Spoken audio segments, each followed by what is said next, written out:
Vivimos en una sociedad que vive con prisa de atención efímera. Consumir, consumir y consumir.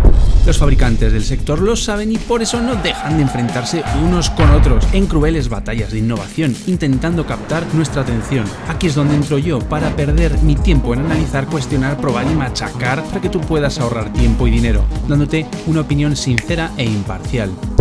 Hoy vamos a ver el mejor medidor de par que ha pasado por mis manos en este canal. Hablamos de Parwise de ITC. Bueno, pues ya estamos aquí en un nuevo vídeo sobre Parwise de ITC y vamos a hacer una breve introducción o descripción del elemento antes de pasar a toda la review completa y específica de todo lo que es capaz de hacer este aparato, de mis mediciones del acuario y de las conclusiones finales. Estamos hablando de un aparato que mide el espectro y el par, que tengo aquí en la mano, de unas dimensiones reducidas para poder utilizarlo en cualquier tipo de acuario.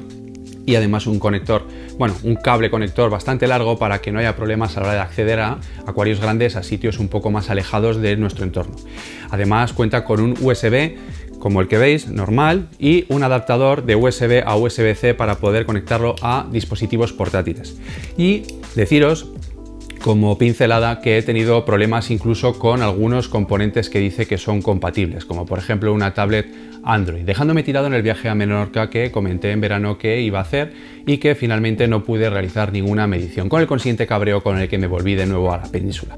Y ahora sí, sin más dilación, vamos a tratar solamente una de las diferencias antes de pasar a la review completa que me gustaría que quedaran claras de por qué este aparato es diferente al resto de la competencia, ya que satisface una necesidad que hasta ahora era invisible a los ojos de los fabricantes. Y estamos hablando del delay o cantidad de luz recibida en un punto concreto o en una coral concreto en un fotoperiodo concreto. Y esto es muy importante porque no solamente la potencia en cuanto al número de par es importante, sino también saber cuántos fotones ha recibido en una unidad de superficie y de tiempo, es decir, en el propio coral y durante todo el fotoperiodo completo. Y es algo importante porque los estudios de verdad se realizan en función a este parámetro, muy por encima de la importancia que le podamos dar al par. Vamos con el vídeo, vamos con la review. Hasta ahora.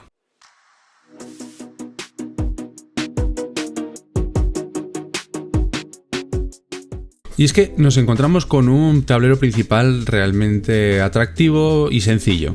Nos ofrece información de primera mano nada más abrirlo. Como podéis ver, está registrando datos sobre el par, el CCT, la cantidad de lux, la cima, que sería la cantidad máxima registrada, el color, que concretamente en este momento pues está recibiendo, y también el IDL, que quizás sea el parámetro rey que define a este espectrómetro y lo diferencia respecto al resto. Hablaremos también un poquito más acerca de ello. En la parte inmediatamente inferior nos podemos encontrar con el analizador de espectro, el analizador de color y también el analizador de tiempo relacionado con el IDL que veremos a continuación. En la parte inferior izquierda nos podemos encontrar el cambiador de agua dulce y agua salada, que hará que se comporte de una manera diferente el espectrómetro para registrar los parámetros en función del ecosistema que estemos intentando analizar. En la parte inferior y muy relacionado directamente con el IDL tenemos este Play and Pause que veremos para qué sirve a continuación. Y también podemos cambiar la forma en la que se nos representa todo el tablero principal, pudiendo hacer que tenga una gama muy clarita de color o una gama oscura en función de lo que nos apetezca en cada momento. Si entramos en el analizador de espectro, lo primero que nos vamos a encontrar es un gráfico que está variando en función de las mediciones que hace continuamente este espectrómetro Parwise.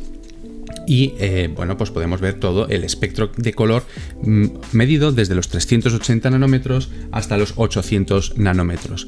Y en la barra vertical encontraremos el porcentaje de iluminación que representa cada nanómetro en función de todo lo demás. En la parte izquierda nuevamente nos vamos a encontrar la cantidad de par registrada, o dicho de otra manera, los micromoles por metro cuadrado y segundo que registra cada medición.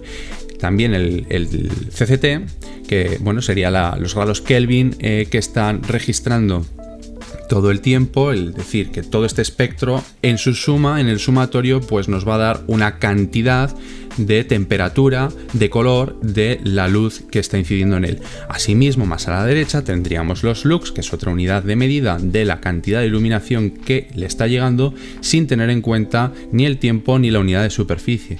Y por último, la cima. Además, en el cuadro inferior derecho nos podemos encontrar el color registrado que también está relacionado, como podéis ver aquí, con la cantidad pues de temperatura, en este caso pues 5400, 5300 grados Kelvin, y podemos ver el color. Si yo le aproximo a una superficie roja, por ejemplo, pues podemos ver que de repente pues va variando y empieza a hacer sus mediciones. Y además podéis ver pues cómo está variando todo el espectro. Si continuamos con el analizador de color, vamos a entrar en un aspecto más profesionalizado, más específico sobre el color que está registrando. A la derecha del todo veis el diagrama CIE, y esto es una especie como de gama de representación de color en la que el espectrómetro es capaz de analizar, y en el interior pues se va a analizar, se va a registrar el punto en concreto de cada una de las mediciones, ¿no? Los que habréis calibrado alguna vez algún monitor o trabajéis en fotografía y vídeo, si alguno estéis un poquito relacionados con este mundillo, sabréis que existen diagramas pues de este código técnico, el CIE o el Adobe RGB o el sRGB, el CMYK, Gamma P3, que es la que se utiliza también en el cine. Esto es una más, ¿vale? En la parte intermedia vemos la escala de temperatura de grados de color Kelvin, que es lo que veíamos antes del CCT, y los datos que veíamos en el anterior apartado.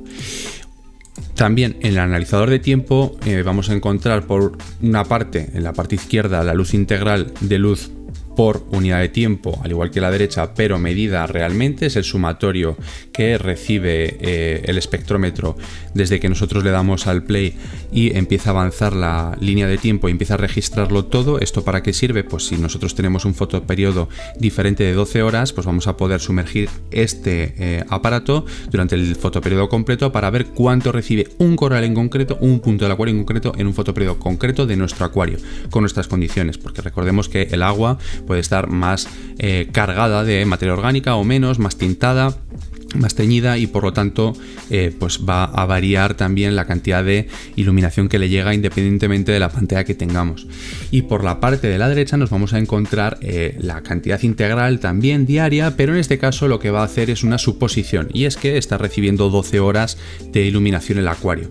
¿En qué nos beneficia esto? Pues que si realmente tenemos 12 horas en el acuario, vamos a poder de esta manera hacer mediciones puntuales, súper rápidas, y obtener un resultado de qué es lo que va a recibir ese punto del acuario durante 12 horas de radiación lumínica en concreto.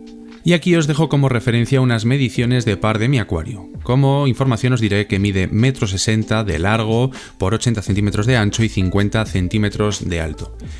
Tengo dos pantallas Atlantic Icon, además de dos barras, una en la parte delantera y otra en la parte trasera, OR3 de Orphec con el espectro Daylight. Además utilizo el programa Helios al 80% y OSIX, que ya sabéis que tenéis un vídeo también si lo queréis conocer cómo funciona este aparato.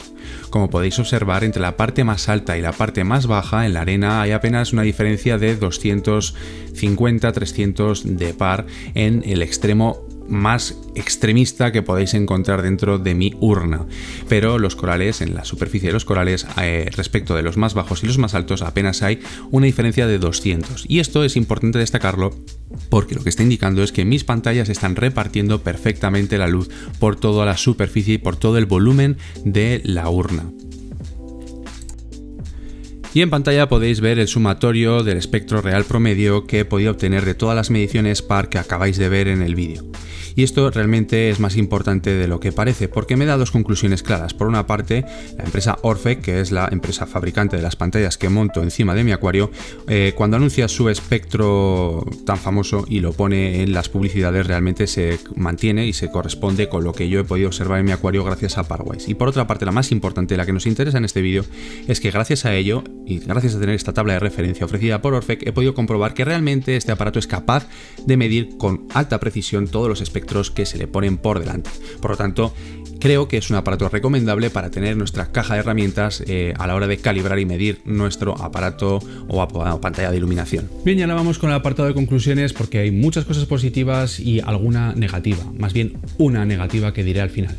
En cuanto a las cosas positivas, hablamos de un aparato bien construido, termosellado, que no deja rastros de sal, que las mediciones son precisas, que tiene un portal de usuario muy bien establecido, muy intuitivo, que realmente nos facilita la vida a la hora de trabajar. Y en el apartado de conclusiones negativas, que aquí es donde quiero hacer un poco más de incisión, un poco ser más incisivo, es el apartado de compatibilidad, que creo que es mejorable, aunque es suficiente para la mayoría de los usuarios, y lo que me resulta más importante es el tema del DLI. Esto ha hecho la marca mucho hincapié en que es el factor diferencial que tiene su producto frente al resto de la competencia. Sin embargo, falta una labor de investigación por parte de la empresa para poder aportar una tabla de datos comparativos donde el usuario pueda recibir los datos por parte de su medidor en su acuario y consultar algo referenciante o recomendador para poder modificar estos valores de su acuario o mover su coral de un sitio a otro hasta encontrar el DLI necesario, ya que, si bien es cierto y tiene la razón el fabricante de que es muy importante, difícilmente el usuario va a saber entender estos parámetros sin una tabla referenciante. ¿Y qué ocurre? Pues que yo, para poder entenderlo, me he tenido que salir de los foros del hobby, irme a universidades, trabajos final de grado de la carrera de Ciencias del Mar, para poder obtener algunos de los resultados que os dejaré en la descripción. Por eso creo que ITC debería de hacer los deberes en este aspecto. Si no lo tienes en cuenta, no te importa investigar, este aparato es algo impresionante que realmente recomiendo. Ahora, si no quieres investigar absolutamente nada, no es un aparato que te vaya a recomendar. Nos vemos en los siguientes vídeos. Muchas gracias por ver este vídeo y, como siempre digo, hasta siempre.